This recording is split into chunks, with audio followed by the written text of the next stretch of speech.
ദൈവജനത്തിന് മേൽ തലമുറ തലമുറ വംശം വംശം പാരമ്പര്യം വന്ന് ഭവിച്ചുകൊണ്ടിരിക്കുന്ന അനർത്ഥങ്ങളും കെട്ടുകൾ അടിക്കാൻ അവിടെ നൽകിയ പൗരോഹിത്യത്തെ ഓർത്ത് കർത്താവ് നന്ദി പറഞ്ഞ് മഹത്വപ്പെടുത്തുന്നു.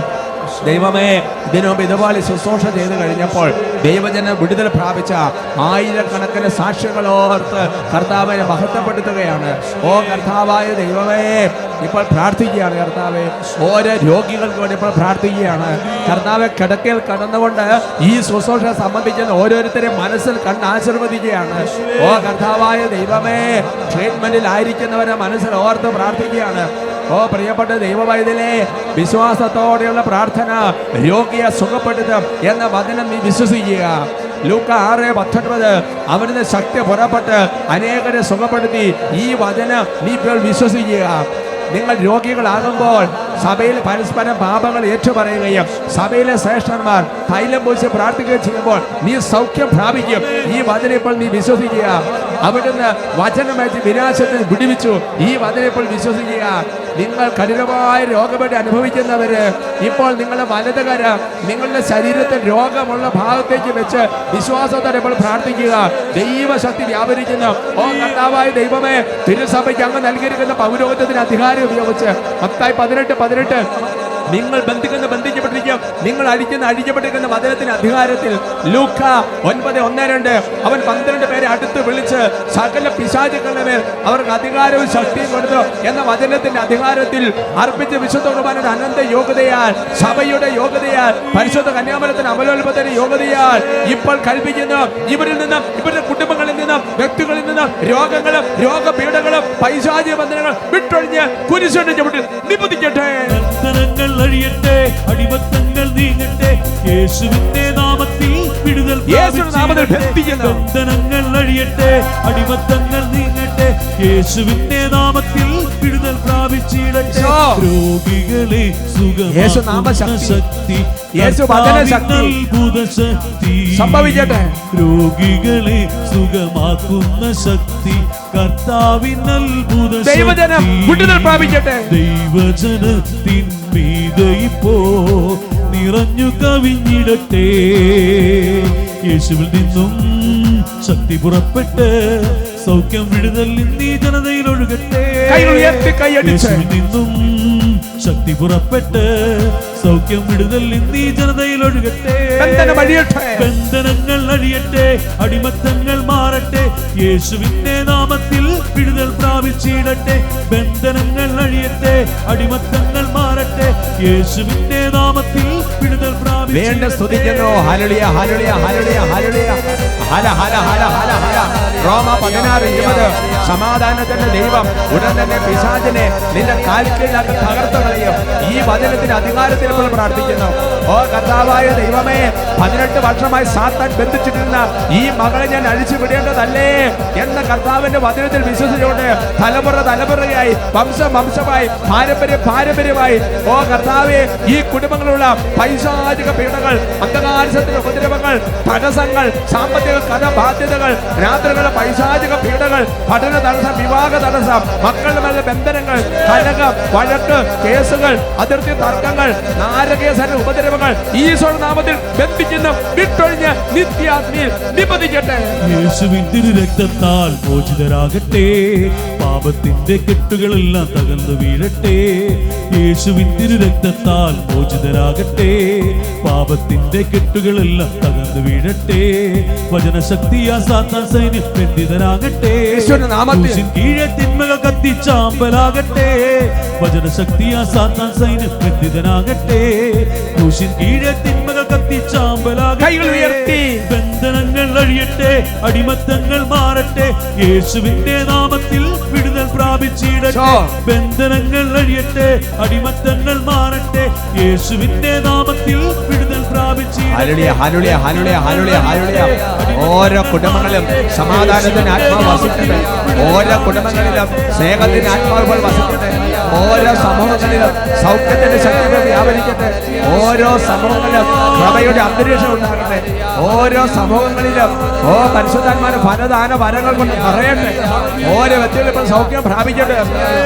ആരാധന, ആരാധന, ആരാധന, സ്വയ ആരാധന, ആരാധന, ആരാധന, യേശുവേ ആരാധന, ആരാധന. സ്വയ ആരാധന, ആരാധന, സ്വയ ആരാധന, സ്വയ ആരാധന, സ്വയ ആരാധന, സ്വയ ആരാധന. പരിശുദ്ധ അമ്മേ, മാതാവേ, ഓരോ രോഗികൾക്ക് വേണ്ടി അമ്മ പ്രാർത്ഥിക്കണമേ. പൈശാചിക പേടിൽ കുട്ടിയും കിടക്കുന്ന ഓരോ കുടുംബങ്ങൾക്ക് വേണ്ടി അമ്മ പ്രാർത്ഥിക്കണമേ. തുറന്നുള്ള വചന ശുശ്രൂഷയ്ക്ക് വേണ്ടി അമ്മ മുട്ടിപ്പായി പ്രാർത്ഥിക്കണമേ. നമുക്ക് പ്രാർത്ഥിക്കാം. നന്മ നിറഞ്ഞ മറിയമേ സ്വസ്തി, കർത്താവ് അങ്ങയോട് കൂടെ സ്ത്രീകളിൽ അങ്ങ് അനുഗ്രഹിക്കപ്പെട്ടവളാവും. അങ്ങയുടെ ഉദരത്തിന് ഫലമായി ഈശോ അനുഗ്രഹിക്കപ്പെട്ടവനാവും. പരിശുദ്ധ മറിയമേ തമ്പുരാൻ്റെ അമ്മേ, പാപികളായ ഞങ്ങൾക്ക് വേണ്ടി ഇപ്പോഴും ഞങ്ങളുടെ മരണസമയത്തും തമ്പുരാനോട് അപേക്ഷിച്ചു കൊള്ളണമേ. ആമേൻ. Praise the Lord. ഹല്ലേലൂയ. നമുക്കിരിക്കാം. ഇന്ന് നമ്മൾ ചിന്തിക്കുന്ന വിഷയം വ്യർത്ഥ സംഭാഷണം അപകടകരമാണ്. സന്തോഷത്തോടെ പറയാം ഹല്ലേലൂയ. ഹല്ലേലൂയ. പ്രിയമുള്ള സഹോദരങ്ങളെ, നമ്മുടെ ജീവിതത്തിൽ അപകടകരമല്ല എന്ന് നമ്മൾ ചിന്തിച്ചുകൊണ്ടിരിക്കുന്ന പലതും ഒരു സമയം കഴിയുമ്പോൾ അപകടകരമാണ് എന്ന് നമുക്ക് മനസ്സിലായി തുടങ്ങും.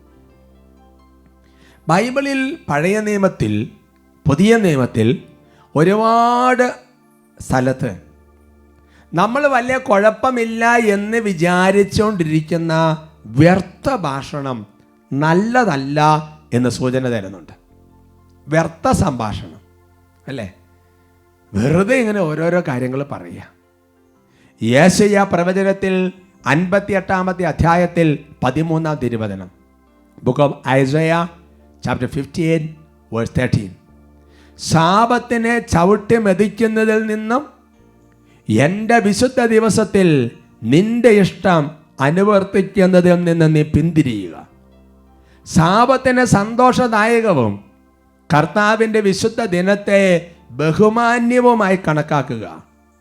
നിന്റെ സ്വന്തം വഴിയിലൂടെ നടക്കാതെയും നിന്റെ താല്പര്യങ്ങൾ അന്വേഷിക്കാതെയും വ്യർത്ഥ ഭാഷണത്തിൽ ഏർപ്പെടാതെയും അതിനെ ആദരിക്കുക. ഉച്ചത്തിൽ പറയാം ഹല്ലേലൂയ. ഹല്ലേലൂയ. പഴയ നിയമത്തെ സാബത്ത് ആചരണത്തെക്കുറിച്ച്, പുതിയ നിയമത്തിലുള്ള ഞായറാഴ്ച ആചരണത്തെക്കുറിച്ച്, കർത്താവിൻ്റെ ദിവസത്തെക്കുറിച്ച്, ആ ദിവസങ്ങളിൽ ചെയ്യാൻ പാടില്ലാത്ത ചില പ്രവർത്തികളെക്കുറിച്ച് പറയുന്നതിൻ്റെ കൂട്ടത്തിൽ പറയുകയാണ് വ്യർത്ഥ സംഭാഷണം നല്ലതല്ല. വ്യർത്ഥ സംഭാഷണം നല്ലതല്ല. എൻ്റെ പ്രിയപ്പെട്ട സഹോദരങ്ങളെ, കർത്താവ് നല്ലതല്ല എന്ന സൂചന നൽകിയിട്ടുണ്ടെങ്കിൽ അതിനകത്ത് എന്തെങ്കിലും ഒരു അപകടമുണ്ടെന്ന് നമ്മൾ മനസ്സിലാക്കണം.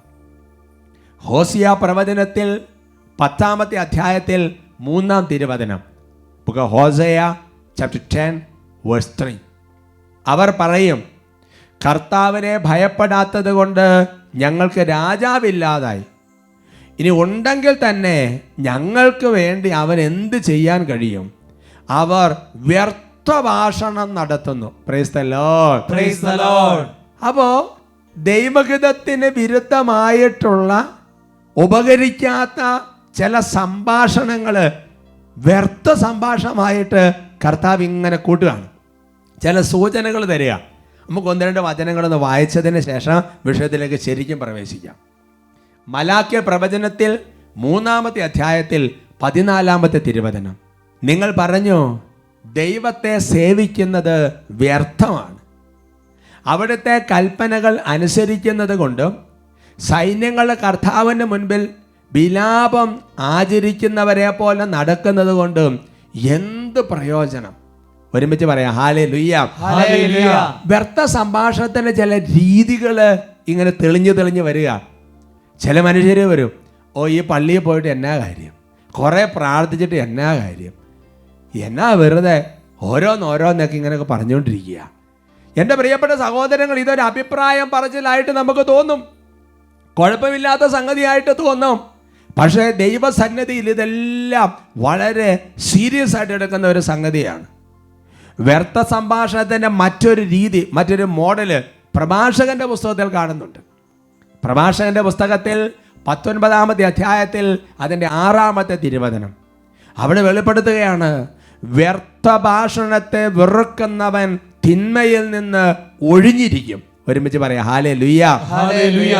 വ്യർത്ഥ ഭാഷണം വെറുക്കുന്നവൻ തിന്മയിൽ നിന്ന് ഒഴിഞ്ഞിരിക്കുമെന്ന് പറയുമ്പോൾ അതിൻ്റെ അർത്ഥമെന്ന് പറയുന്നത് നമ്മൾ വെറുക്കേണ്ട ഒരു സംഗതിയാണ് വ്യർത്ഥ ഭാഷണം. അതിനകത്തുനിന്ന് ഒഴിഞ്ഞില്ലെങ്കിൽ നമ്മൾ തിന്മയിൽ നിന്ന് ഒഴിയാതെ ഇരിക്കും എന്നൊരു സൂചനയുണ്ട്. അപ്പോൾ പഴയ നിയമത്തിലെ വചനങ്ങളാണ് വരുന്നത്. ഒരിച്ചിരി കഴിയുമ്പോൾ നമ്മൾ പുതിയ നിയമത്തിലേക്ക് കയറും. അതുകൊണ്ട് എൻ്റെ പ്രിയപ്പെട്ട സഹോദരങ്ങളെ, നമ്മുടെ ജീവിതത്തിൽ നമ്മളെ രക്ഷിക്കാൻ കഴിവില്ലാത്ത, നമുക്ക് നന്മയല്ലാത്ത, നമുക്ക് ഉപകരിക്കാത്ത കാര്യങ്ങളിൽ നിന്ന് നമ്മൾ മാറണം. നമ്മൾക്കൊരു വേർപാട് വേണം. ഇല്ലെങ്കിൽ വലിയ അപകടങ്ങളിൽ നമ്മൾ ചാടും. വ്യർത്ഥ ഭാഷണത്തിൽ മുഴുകുന്നവനെ കുറിച്ച് അപ്പോൾ ബൈബിൾ നൽകുന്ന സൂചന എന്താ? അവൻ തിന്മയിൽ ചാടാൻ സാധ്യതയുണ്ടെന്നുള്ളതാണ്, അല്ലേ? വ്യർത്ഥ ഭാഷണത്തെ ഒഴിവാക്കുന്നവൻ, വെറുക്കുന്നവൻ തിന്മയിൽ നിന്ന് ഒഴിഞ്ഞിരിക്കുമെന്ന് പറഞ്ഞാൽ അതിൻ്റെ മറുവശം എന്നാ? വ്യർത്ഥ ഭാഷണത്തിൽ മുഴുകുന്നവന് അപകട സാധ്യത കൂടുതലാണ്, പാപത്തിൽ വീഴാനുള്ള സാധ്യത കൂടുതലാണ്. അത് നമ്മളെ രക്ഷിക്കുന്ന ഒന്നല്ല, നമുക്ക് ഉപകരിക്കുന്ന ഒന്നല്ല.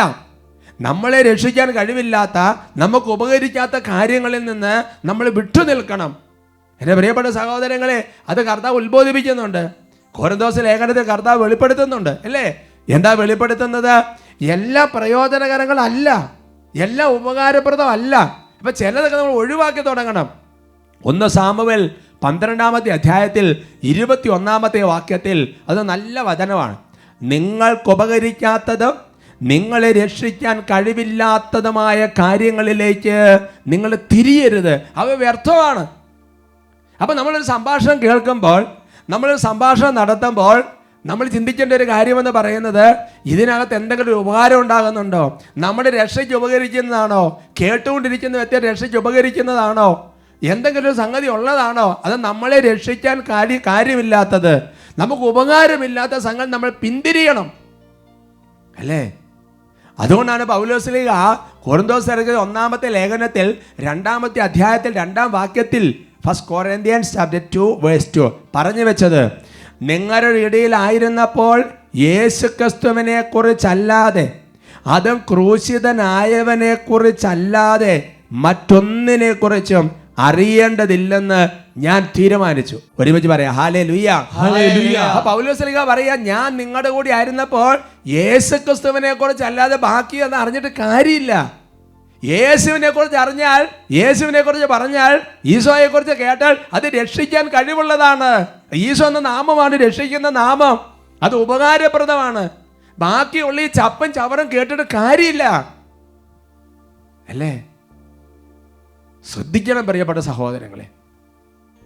എന്ന് വിചാരിച്ചുകൊണ്ട് ഈ വചനത്തെ ചിലപ്പോൾ തെറ്റായി വ്യാഖ്യാനിക്കുന്നവരുണ്ട്. അപ്പോൾ അതുകൊണ്ട് ഇനി വേറെ ഒന്നും വേണ്ട, വേറെ അങ്ങനെയൊന്നും വേണ്ട, അങ്ങനെയല്ല ചിന്തിക്കേണ്ടത്, അല്ലേ? നമുക്ക് നമ്മുടെ ഉത്തരവാദിത്തങ്ങളും കടമകളും എല്ലാം നമ്മൾ നിർവഹിക്കണം. പക്ഷേ നമ്മൾ അറിയാനും നമ്മുടെ മുഴുവൻ കാര്യങ്ങളിലും ഈശോയുമായി ബന്ധപ്പെട്ട് പോകണമെന്നാണ് എൻ്റെ സൂചന. ഉച്ചത്തിൽ പറയാം ഹല്ലേലൂയ. ഹല്ലേലൂയ. എൻ്റെ പ്രിയപ്പെട്ട സഹോദരങ്ങളെ, ഈ വ്യർത്ഥ സംഭാഷണം എങ്ങനെയാണ് നമ്മുടെ ജീവിതത്തിൽ അപകടങ്ങളിലേക്ക് കൊണ്ടുപോയി ചാടിക്കുക? ഇത് കേട്ടാലൊക്കെയുള്ള പ്രശ്നം എന്താണ്? എൻ്റെ സഹോദരങ്ങളെ, വ്യർത്ഥ സംഭാഷണത്തെക്കുറിച്ച് ബൈബിൾ നൽകുന്ന ഒരു സൂചന എന്ന് പറയുന്നത്, ഇത് പലപ്പോഴും കേട്ടത് ആവർത്തിക്കുന്നതാണ് വ്യർത്ഥ സംഭാഷണം. ഇതിനകത്ത് നമ്മളൊരു അടക്കം പാലിക്കണം. അതുകൊണ്ടാണ് ചില കാര്യങ്ങൾ കേൾക്കാതിരിക്കണം എന്ന് പറയുന്നത്. പ്രഭാഷകന്റെ പുസ്തകത്തിൽ 21-ാമത്തെ അധ്യായത്തിൽ 25-ാം തിരുവചനം, ബുക്ക് ഓഫ് സിറാഖ് ചാപ്റ്റർ 21:25, വ്യർത്ഥ ഭാഷകൻ അന്യരുടെ വാക്കുകൾ ആവർത്തിക്കുന്നു. ഹല്ലേലൂയ. ഹല്ലേലൂയ.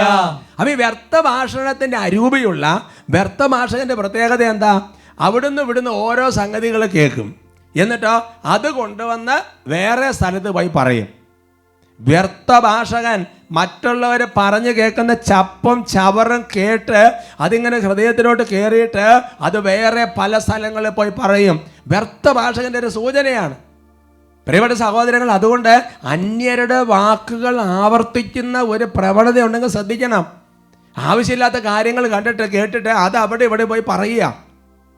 ഇത് നിസാര സംഗതിയല്ല. പുതിയ നിയമത്തിലേക്ക് പ്രവേശിക്കുമ്പോൾ ശക്തമായിട്ട് ചില താക്കീതുകളുണ്ട്. ഇത് വിധി ദിവസത്തിൽ കണക്ക് കൊടുക്കേണ്ട ഒരു പാപമാണെന്ന് ബൈബിൾ പഠിപ്പിക്കുകയാണ്. ഇത് കണക്ക് കൊടുക്കേണ്ട ഒരു പ്രവൃത്തിയാണ്. വിശുദ്ധ മത്തായിയുടെ സുവിശേഷത്തിൽ 12-ാമത്തെ അധ്യായത്തിൽ 36-ാം തിരുവചനം, gospel of saint Matthew chapter 12:36, ഞാൻ നിങ്ങളോട് പറയുന്നു, മനുഷ്യർ പറയുന്ന ഓരോ വ്യർത്ഥവാക്കിനും വിധി ദിവസത്തിൽ കണക്ക് കൊടുക്കേണ്ടി വരും. നോക്കിയാൽ കയറി പഴയ നിയമത്തിൽ നിന്ന് കയറി വന്ന് എന്താണ് വ്യർത്ഥ സംഭാഷണ സൂചനകളൊക്കെ പറഞ്ഞിട്ട് അവസാനം പറഞ്ഞു വെക്കാണ്, ഇത് അന്ത്യ ദിവസത്തിൽ കണക്ക് കൊടുക്കേണ്ട ഒരു പ്രവൃത്തിയാണ്. ദൈവസന്നിധിയിൽ നമ്മൾ ഉത്തരം പറയേണ്ട ഒരു പ്രവൃത്തിയാണ്. ഞാൻ പലപ്പോഴും ചിന്തിച്ചിട്ടുണ്ട്, ഈ ഒരു വ്യർത്ഥ സംഭാഷണം അതിപ്പോൾ നടത്തി എന്നുകൊണ്ട് ഇപ്പോൾ എന്താ ഇപ്പോൾ വലിയ കണക്ക് കൊടുക്കേണ്ട, വലിയ സീരിയസ് ഇഷ്യൂ ഇപ്പോൾ അതിനകത്ത് എന്താണ് എന്ന് ഞാൻ ഒരു കാര്യത്തിൽ ചിന്തിച്ചിട്ടുണ്ട്. നമ്മളിപ്പോൾ അവിടെ ഇവിടെ കേട്ടാൽ ശരിയല്ലാത്ത എന്തെങ്കിലുമൊക്കെ ആയിക്കോട്ടെ, ഒരു കാര്യം അങ്ങോട്ട് പറഞ്ഞു. എൻ്റെ പ്രിയപ്പെട്ട സഹോദരങ്ങളെ, നമ്മൾ പറയുന്ന പല തമാശകളിലും നമ്മൾ പറയുന്ന പല കാര്യങ്ങളിലും ചില കാര്യങ്ങൾ അപകടകരമായി ഒളിഞ്ഞിരിപ്പുണ്ടാവും. കുറച്ചുകൂടെ വെളിച്ചം കിട്ടും. 2 തിമോത്തി 2:16 പഠിച്ചാൽ, 2 തിമോത്തി ചാപ്റ്റർ 2 വേഴ്സ് 16, ലൗകികമായ വ്യർത്ഥ ഭാഷണം ഒഴിവാക്കുക, അല്ലെങ്കിൽ അത് ജനങ്ങളെ ഭക്തിരാഹിത്യത്തിലേക്ക് നയിക്കും. അപ്പം നമ്മൾ നടത്തുന്ന ഒരു ലൗകിക സംഭാഷണം ഒരു പക്ഷേ ഈ സംഭാഷണം കേട്ടുകൊണ്ടിരിക്കുന്ന ഒരാളെ ഭക്തിരാഹിത്യത്തിലേക്ക് നയിക്കാൻ സാധ്യതയുണ്ടാകാം. എനിക്ക് ഒരിക്കൽ ഒരു സ്ഥലത്ത് ഞാനൊരു കാര്യത്തിന് ഒരു പരിപാടിക്ക് പോയതാണ്. അത് കഴിഞ്ഞിട്ട് അതെല്ലാം കഴിഞ്ഞ് പുറത്തിറങ്ങി കഴിഞ്ഞപ്പോൾ പിന്നെ അവിടെ ഭക്ഷണം കൊണ്ട് വെച്ചിരിക്കുക. അവർ ചില സമയമൊക്കെ ഉണ്ട്. അപ്പം ഇങ്ങനെ വർത്തമാനം പറഞ്ഞുകൊണ്ടിരിക്കുമ്പോൾ ഒരു പ്രധാനപ്പെട്ട ആളാണ്, നമ്മൾ സഭയിലുള്ള വളരെ മനോഹരമായ നമ്മളൊക്കെ ചൊല്ലുന്ന ഒരു പ്രാർത്ഥന, ആ പ്രാർത്ഥനയെക്കുറിച്ച് ഒരു തമാശ പറഞ്ഞു. ആ തമാശ കേട്ടിട്ട് ഞാനടക്കം ഒരുപാട് ചിരിച്ചു. പക്ഷേ എൻ്റെ പ്രിയപ്പെട്ട സഹോദരങ്ങളെ, പിന്നീട് ഒരിക്കലും എനിക്ക് ആ പ്രാർത്ഥന ചൊല്ലാൻ പറ്റിയിട്ടില്ല. ആ പ്രാർത്ഥന ചൊല്ലുന്ന കാര്യം ഓർക്കുമ്പം എനിക്ക് ആ തമാശ ഓർമ്മ വരും. ഞാൻ ആ തമാശ ഇപ്പം നിങ്ങളോട് പറയാത്ത എന്താണെന്നറിയാമോ? നിങ്ങൾ പ്രശ്നത്തിലാവും, അതുകൊണ്ടാണ് പറയാത്തത്. ഇനി ഈ തമാശ പറഞ്ഞ ഈ പ്രധാനപ്പെട്ട ആൾ അറിയുന്നുണ്ടോ? എൻ്റെ ജീവിതത്തിൽ നിന്ന് അവരൊറ്റ തമാശ ആ പ്രാർത്ഥന എടുത്തു കളഞ്ഞു എന്നുള്ള വിവരം ഇനി എപ്പോഴാണ് അറിയുന്നേ? വിധി ദിവസത്തിൽ ഒരു ചോദ്യം വരും. എന്താ ചോദ്യം എന്നറിയാവോ? നീ അന്നങ്ങനെ ഒരു തമാശ പറഞ്ഞത് വഴി ഇന്ന അച്ഛന് ആ പ്രാർത്ഥന പിന്നീട് ചൊല്ലാൻ പറ്റാത്ത വിധം ഒരു തിന്മ വന്ന് ഭവിച്ചു, അതുകൊണ്ട് നീ കണക്ക് കൊടുക്കേണ്ടി വരും. അതുകൊണ്ട് എൻ്റെ പ്രിയപ്പെട്ട സഹോദരങ്ങളെ, നമ്മൾ ഓരോ സംഭാഷണം നടത്തുമ്പോഴും നമ്മൾ ശ്രദ്ധിക്കണം. ചുമ്മാ ഇങ്ങനെ വിടുമ വിളിച്ച് പറയുകയും ആത്മീയ കാര്യങ്ങളൊക്കെ തമാശ പറയുകയും അങ്ങനെ ഇങ്ങനെ ചെയ്യരുത്. അതായത് നിങ്ങളുടെ പൗലോസ്ലീഹ എന്താ പറയുന്നത്? എഫേസോസ് ലേഖനത്തിൽ എന്താ പഠിപ്പിക്കുന്നത്? നിങ്ങൾ സംഭാഷണം നടത്തുന്ന ആത്മാവ് ജ്വലിക്കണം, അല്ലേ? അവർക്ക് നന്മയ്ക്ക് ഉതകുന്ന കാര്യങ്ങളാണ് പറയേണ്ടത്. നിങ്ങൾ ഒരുമിച്ച് കൂടുമ്പോൾ വചനങ്ങളും സങ്കീർത്തനങ്ങളും നല്ല കാര്യങ്ങൾ, ശരിക്കും പറഞ്ഞ വാക്ക് ഇങ്ങനെയാണ്, നിങ്ങൾ നല്ല കാര്യങ്ങൾ സന്ദർഭം അനുസരിച്ച് സംസാരിക്കാനാണ് പറയുന്നത്. അതാണ് പഴയ നിയമത്തിൽ പറയുന്നത്, നിങ്ങൾക്ക് ഉപകരിക്കാത്തത്, നിങ്ങളെയൊക്കെ രക്ഷിക്കാൻ കഴിവില്ലാത്ത ഇങ്ങനത്തെ ചപ്പും ചവറും സംസാരിക്കാനോ കേൾക്കാനോ പോകരുത്.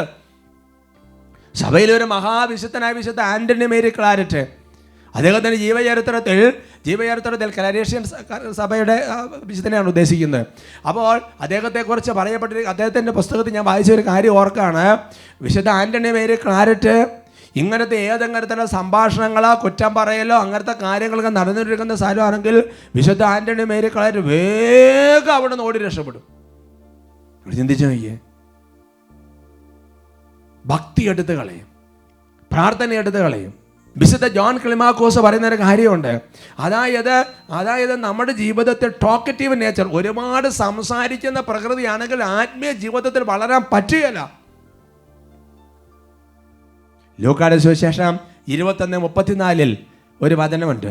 ആ വചനം വെച്ചുകൊണ്ട് ഇതിനെ നമുക്ക് വ്യാഖ്യാനിക്കാം. സുഖലോലപത, മദ്യാസക്തി, ജീവിത വ്യഗ്രത എന്നിവയാൽ നിങ്ങളുടെ മനസ്സ് ദുർബലമാവുകയും ആ ദിവസം ഒരു കെണി പോലെ പെട്ടെന്ന് നിങ്ങളുടെ മേൽ വന്ന് വീഴുകയും ചെയ്യാതിരിക്കാൻ ശ്രദ്ധിക്കുക. അപ്പോൾ സുഖലോലപത, മദ്യാസക്തി, ജീവിത വ്യഗ്രത എന്നിവയാൽ നമ്മുടെ മനസ്സിൻ്റെ ശക്തി കുറയും എന്ന് പറയുന്നത് പോലെ തന്നെ വ്യർത്ഥ ഭാഷണം വഴി നിന്റെ ഭക്തി നഷ്ടപ്പെടും, നിന്റെ വിശ്വാസം നഷ്ടപ്പെട്ടു പോകും. മനസ്സിലായോ? അതുകൊണ്ട് തിമോത്തിയോസിനോട് പൗലോസ്ലീഹ പറയാ, നീ നന്നായിട്ട് സൂക്ഷിക്കണം, സൂക്ഷിച്ചില്ലത് പോകും. സംഭാഷണത്തിന് നല്ല ശ്രദ്ധ വേണം. 1 തിമോത്തി 6:20 ഫസ്റ്റ് തിമോത്തി ചാപ്റ്റർ 6:20 അല്ലയോ തിമോത്തിയോസേ, നിന്നെ ഭരമേൽപ്പിച്ചിട്ടുള്ളത് നീ കാത്തു സൂക്ഷിക്കണം.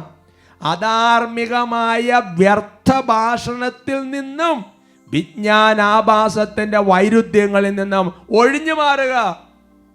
അപ്പൊ നോക്കിയേ, നമ്മുടെ വിശ്വാസം ഇത് എടുത്തു കളയാം. ചെറിയൊരു കുരുവ്, ചെറിയൊരു തടിപ്പ് പോലെ ശരീരത്തിൽ വന്ന് ശ്രദ്ധിച്ചില്ല പോട്ടെ സാരാജോ, അവസാനമാണ് വലിയൊരു രോഗമാണ് തിരിച്ചാണ് എന്ന് പറയുന്നത് പോലെ തന്നെയാണ് ഒരു സുഖലോലുപത, ഒരു മദ്യാസക്തി, ഒരു ജീവിതം നാച്ചുറൽ അല്ലേ. അവസാനം എന്താ സംഭവിക്കുന്നത്? മനസ്സ് ദുർബലമായി ഒരു കെണി വന്നുവിടും എന്ന് പറയുന്ന പോലെയാണ് വ്യർത്ഥ സംഭാഷണം. ഭക്തി കുറയ്ക്കും, വിശ്വാസം എടുത്ത് കളയും. അതുകൊണ്ട് സൂക്ഷിക്കാൻ പറഞ്ഞിരിക്കുകയാണ് തിമോത്തിയോസിനോട്. അതുകൊണ്ട് എൻ്റെ പ്രിയപ്പെട്ട സഹോദരങ്ങളെ, ഓരോ സംഭാഷണം നമ്മൾ നടത്തുമ്പോഴും ഓരോ സംഭാഷണം കേൾക്കുമ്പോഴും ഇത് മനസ്സിൽ ഓർക്കണം. ഇത് നമുക്ക് രക്ഷയ്ക്ക് ഉപകരിക്കുമോ? നിങ്ങൾ രക്ഷിക്കാൻ കഴിയില്ലാത്തതും ഉപകരിക്കാത്തതുമായ കാര്യങ്ങളിലേക്ക് നിങ്ങൾ തിരിയരുത്. അത് വ്യർത്ഥമാണ്. കർത്താവ് അനുഗ്രഹിക്കട്ടെ.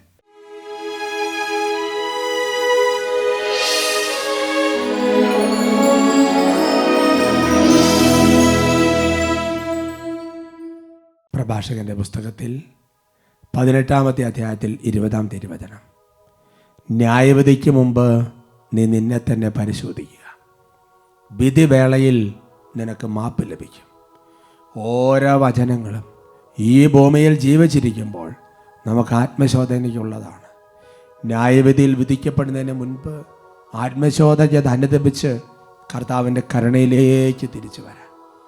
പ്രിയപ്പെട്ട ദൈവമക്കളെ, കർത്താവിൻ്റെ സന്നിധിയിൽ കേട്ട വചനങ്ങളുടെ എല്ലാ ലംഘനങ്ങളും ഓർത്ത് അനുദപിക്കുകയാണ്. വിശുദ്ധ ഫൗസ്തീനയുടെ കർത്താവ് വെളിപ്പെടുത്തി, വായാടിയായ ഒരാത്മാവ് ഒരിക്കലും വിശുദ്ധി പ്രാപിക്കുകയില്ല. സംസാരപ്രിയയായ ഒരു ആത്മാവ്, കേട്ട കാര്യങ്ങൾ ആവർത്തിക്കുന്ന ആത്മാവ്, വ്യർത്ഥ സംഭാഷണം നടത്തുന്ന ആത്മാവ് വിശുദ്ധി പ്രാപിക്കുക അതിനപ്രാപ്യമാണ്. ദൈവമേ, കഴിഞ്ഞു പോയ ജീവിതത്തിൻ്റെ നാളുകളിൽ അറിഞ്ഞും അറിയാതെയും ഒരുപാട് വ്യർത്ഥ സംഭാഷണം നടത്തിയിട്ടുണ്ട്. വെറുതെ ആവശ്യമില്ലാത്ത കാര്യങ്ങൾ സംസാരിച്ചും ചകഞ്ഞും അവിടെ ഇവിടെ കേട്ട കാര്യങ്ങൾ ആവർത്തിച്ചും ദൈവമേ ആത്മീയ കാര്യങ്ങളെ തമാശായിട്ടെടുത്തും ദൈവമേ അനേകരുടെ ഭക്തജീവിതം എൻ്റെ അടക്കം നഷ്ടപ്പെട്ടു പോയിട്ടുണ്ട്. ഞാൻ അറിയുന്നു പോലുമില്ല. എൻ്റെ ദൈവമേ, എന്നോട് ക്ഷമിക്കണമേ, എന്നോട് കരുണ കാണിക്കണമേ. ഈശോയേ ക്ഷമിക്കണമേ, എന്നോടു പൊറുക്കണമേ. ഉള്ളൊരുകി പ്രാർത്ഥിക്കുന്ന ഈശോയേ ക്ഷമിക്കണമേ, എന്നോടു പൊറുക്കണമേ. കരങ്ങൾ ഉയർത്തി സ്തുതിക്കുന്നു. ഹല്ലേലൂയ, ഹല്ലേലൂയ. എഫേസസ് ലേഖനത്തിലെ വചനപ്രകാരം നല്ല കാര്യങ്ങൾ സന്ദർഭമനുസരിച്ച് സംസാരിക്കുവാൻ തക്കവിധം ദൈവത്തിന്റെ കൃപ ഈ ആശീർവാദ സമയത്ത് വ്യാപരിക്കട്ടെ. ഈശോയെ കൃപ തൂകണമേ. ഈശോയേ